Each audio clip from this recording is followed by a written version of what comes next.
If you have crypto on Binance without two-factor authentication, you're leaving the front door wide open. A password isn't enough in 2026. Today, I'll show you how to activate the Binance Authenticator to make your account virtually unhackable.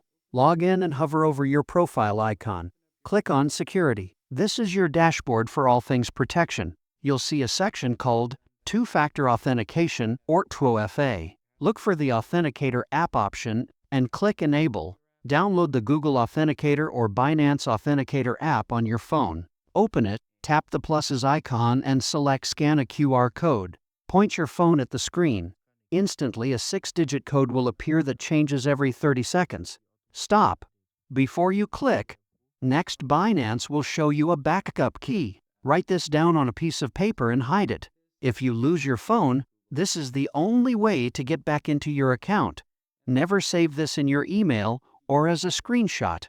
Enter the code from your app to confirm the link. You're all set.